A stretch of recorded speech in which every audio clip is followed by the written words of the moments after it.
Evangelio de nuestro Señor Jesucristo según San Marcos. Gloria a ti, Señor. En aquel tiempo llegaron la madre y los hermanos de Jesús, y quedándose fuera, lo mandaron a llamar. La gente estaba sentada a su alrededor, y le dijeron: «Ahí fuera te buscan tu madre y tus hermanos». Él respondió: «¿Quién es mi madre y quiénes son mis hermanos?». Y mirando a los que estaban sentados a su alrededor, dijo: «Estos son mi madre y mis hermanos. El que hace la voluntad de Dios, ese es mi hermano, mi hermana y mi madre». Palabra del Señor. Gloria y honor a ti, Señor Jesús. Hoy celebramos la fiesta de San Timoteo y San Tito, que eran dos discípulos de San Pablo, cuya memoria celebrábamos ayer en su conversión, y que nos muestra este cambio radical que hay en la vida de Pablo, de ser un fariseo, orgulloso de su raza, de su pueblo, de su sangre, de su religión, de su cultura. Ahora pasa a ser un hombre orgulloso de Cristo, de la Iglesia, y reconoce que tiene una familia mucho mayor que el pueblo judío, que es la iglesia donde llega, ¿no? Donde todos están, donde reciben la palabra de Dios, donde hacen la voluntad de Cristo, está presente la iglesia, ¿no? Que es la familia de los cristianos. Es la sangre que nos une, una sangre sobrenatural, es el Espíritu Santo, es el Espíritu mismo de Cristo. Y esto entonces lo experimentó Pablo con estos discípulos, Timoteo, Tito, uno de los cuales era de origen pagano, no era judío, pero igual, él sentía que era su hijo espiritual. Y lo mismo nos dice hoy día la lectura del Evangelio, que el vínculo que nos une a nosotros es mucho más potente y fuerte en la medida en que estamos conectados por el Espíritu Santo. Dice el Evangelio que Jesús estaba predicando y llegan unas personas a avisarle que su madre y sus hermanos están afuera y quieren hablar con él. Bueno, hay que aclarar siempre aquí que estos hermanos que menciona la palabra de Dios eran parientes, probablemente primos, ¿no es cierto? Parientes dentro de Nazaret, pero no hermanos de sangre, porque la Santísima Virgen solo tuvo un hijo biológico y los demás son todos hijos espirituales, entre ellos todos nosotros. Somos hermanos de Cristo, pero solamente Jesús es un hijo biológico. Y así entonces se respeta la virginidad de María, antes, durante y después del parto. Esa es la interpretación que hay que dar entonces de estos hermanos de Jesús. Y el Señor dice que no es tan importante el vínculo de la sangre. La familia es importante, obviamente, pero es mucho más importante en la familia espiritual, ¿no? La familia de Dios.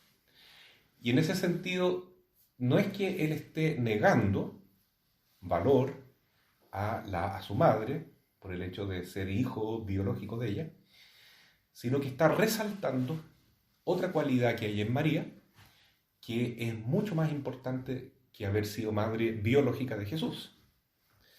Y es la capacidad de hacer la voluntad de Dios.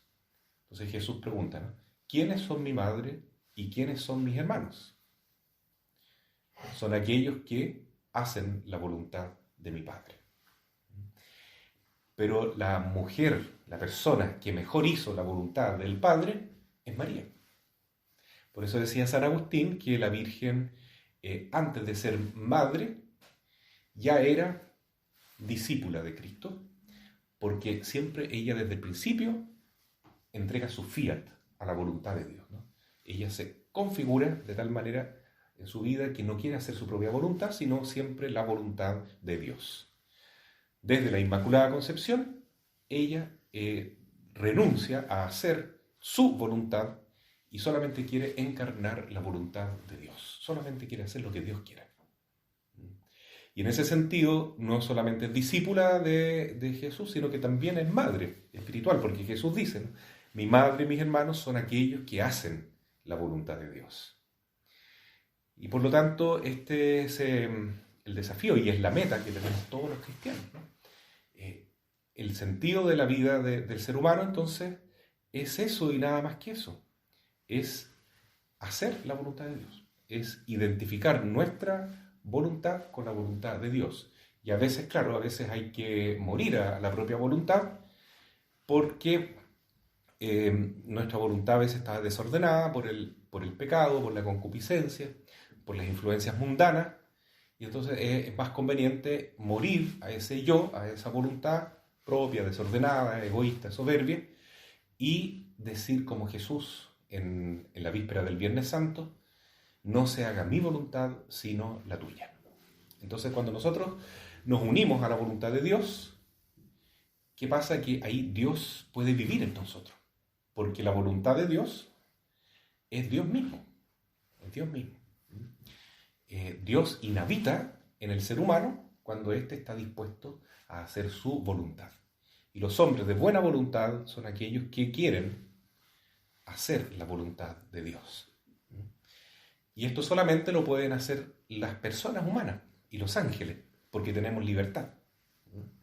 Evidentemente que el Padre, el Hijo y el Espíritu Santo son personas distintas, pero son divinos, son Dios. 3 personas, un solo Dios y una sola voluntad divina.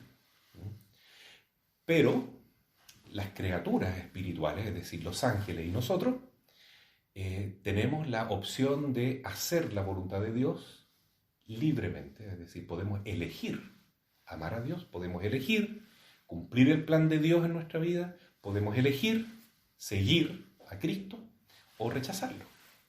Eso es lo misterioso, ¿no? Las demás criaturas del universo no, están obligadas a hacer la voluntad de Dios. Tienen que hacer la voluntad de Dios sí o sí, porque no tienen libertad. En estos días mi mamá decía que le llamaba la atención cómo las olas del mar llegan solamente hasta determinado límite y no avanzan más. Y la reflexión es interesante porque dice, el océano es tan grande, es tan inmenso, es mucho mayor que lo que sobresale de los continentes, ¿no? Y cómo ese mar tan grande se somete a ese límite y no lo traspasa y no inunda el resto de la Tierra. Bueno, eso ocurre algunas veces excepcionalmente con los tsunamis, ¿no? ¿Ya? Pero los tsunamis no pasan cuando el hombre lo determina. Si el ser humano, las autoridades se equivocan y mandan un aviso que hay que retirarse de la orilla del mar porque viene un tsunami y es un error nomás, no pasa nada.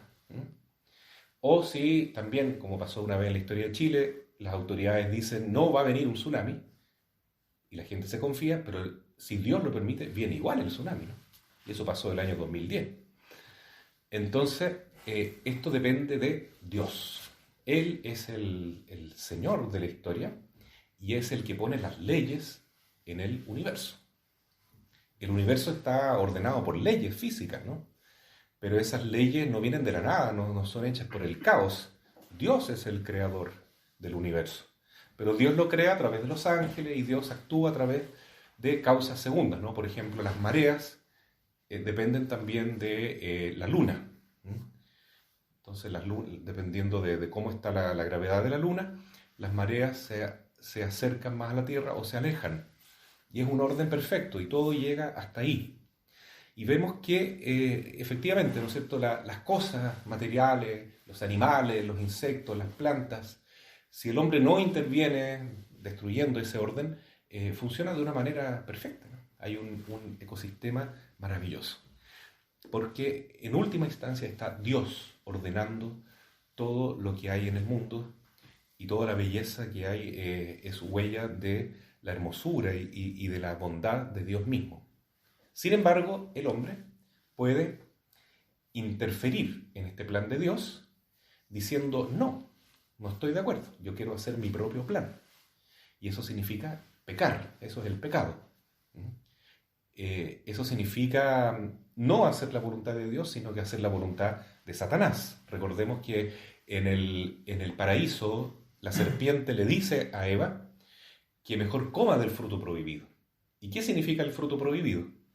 Es el fruto del bien, del conocimiento del bien y el mal. Eso significa que cuando el hombre come este fruto, se siente un pequeño Dios que dice, yo determino qué es bueno y yo determino qué es malo. Si en algún momento, por ejemplo, nos conviene que la pedofilia sea mala, entonces la ley dirá es mala. Pero si en el futuro, ahora está tramitándose una ley de autonomía de los niños frente a los padres, hoy día hubo unas sesiones ahí en la Cámara, la ideología de género y toda esa cosa va apuntando a que se quiere pasar a llevar la inocencia de los niños en el fondo, ¿no? Y se quiere pervertir la moral de los niños. ¿Por qué? Porque el ser humano tiene esa capacidad. Cuando le conviene, dice, por ejemplo, no, la pedofilia es mala. Pero puede ser que el día de mañana diga, no, la pedofilia es buena y es legal, porque los niños tienen autonomía para hacer lo que quieren. Ahora nos parece imposible, nos parece una brutalidad pensar así, pero muchos años atrás también parecía una locura la ley del aborto, por ejemplo, y hoy tenemos la ley del aborto, ¿no? Y hay gente que dice que lo que está en el vientre de la madre no es un hijo, no es un niño, sino que es cualquier cosa, que se puede matar. Entonces, el ser humano tiene esa capacidad de distorsionar la ley de Dios y crear una ley a su propia conveniencia. Eso es el pecado original. Es decir, esto que era bueno antes, ahora es malo. Y esto que era malo antes, ahora es bueno. Eso es el fruto del conocimiento del bien y el mal, ¿no? Experimentar. En la Biblia, conocer es experimentar. Experimentar el bien y el mal como de tal modo que uno se siente un pequeño Dios, ¿no? O la sociedad entera, una sociedad democrática que por mayoría determina, no, ahora está bien matar, ¿no? La eutanasia es buena, por ejemplo. Pero esas cosas realmente son opción de muerte, son opción de alejamiento de la ley de Dios, porque la ley de Dios no cambia, es una ley eterna que actúa en la conciencia del hombre y el ser humano siempre tendrá que decidir, ¿sigo esta voz de la conciencia o sigo mis propios intereses, mi propia conveniencia, según, ¿no es cierto?, el poder que queremos establecer en el mundo? Así es que aquí el desafío que Jesús coloca es importantísimo. ¿Quién es mi madre? ¿Quiénes son mis hermanos? No son los que hacen su voluntad enferma, el mundo hoy está enfermo en su voluntad, sino que son aquellos que hacen la voluntad de mi Padre. Hacer la voluntad de Dios, entonces, es hoy en día algo fundamental, que no hay nada más importante que eso, ¿no? Determinarnos a hacer la voluntad de Dios, querer hacer la voluntad de Dios. Y eso significa realmente ir contra toda la corriente, contra todo lo que hay en el mundo, que va en el sentido exactamente contrario. Pero el premio es grande. Ellos serán mi madre, ellos serán mis hermanos. Seremos familia de Cristo. De tal manera que si hoy nosotros negamos la ley eterna, negamos las leyes de Dios en las propias leyes humanas, estamos negando a Cristo. Estamos negándonos a ser familia de Cristo. Y cuando el Señor nos llame a su presencia, nos va a decir, mira, ven bendito de mi Padre, tú me reconociste, tú estuviste a favor de la vida, tú estuviste a favor de la familia, tú no te dejaste llevar por las corrientes corruptas de la época, sino que diste testimonio de mi ley. Ahora yo te reconozco, porque me estaba dando testimonio de mí en el fondo. Ven a formar parte de mi familia para siempre. Y por más que uno se diga cristiano, ¿no es cierto?, hay algunos que dicen que ser católico hoy en día significa estar a favor del aborto. Por ahí hay algunas voces extrañas, ¿no es cierto? Pero eso es una mentira absoluta, ¿no? Por más que uno se diga que es católico, si uno no vive haciendo la voluntad de Dios, va a llegar el momento en que el Señor va a decir, no los conozco. Ustedes son puro ruido y pocas nueces. Dijeron Señor, Señor, dijeron que eran católicos, pero actuaron completamente en forma contraria a mis leyes. Váyanse al fuego eterno. Así de simple. Entonces, esto es súper, súper importante. El Señor quiere que todos seamos su familia, ¿no? Para eso nos creó, para ser su familia. Ese fue el plan original, que Adán y Eva y todos sus hijos fuéramos familia de Dios desde el inicio, y que no conociéramos el pecado, no conociéramos la muerte, no conociéramos la corrupción en que el mundo está metido hoy. Pero bueno, ahora estamos metidos en eso, estamos en estas redes, atrapados en las redes de la perversidad, del mal, y el único que nos puede salvar es Jesucristo. Así es que querer hacer la voluntad de Dios es lo más importante, lejos. No hay nada más importante que eso. Se dice que el cristiano es el que acepta la palabra de Dios, pero también es el que hace la voluntad de Dios. No basta con escucharla, hay que también practicarla. Eso es lo que uno dice en el Padre Nuestro. Hágase tu voluntad siempre, en la tierra como en el cielo.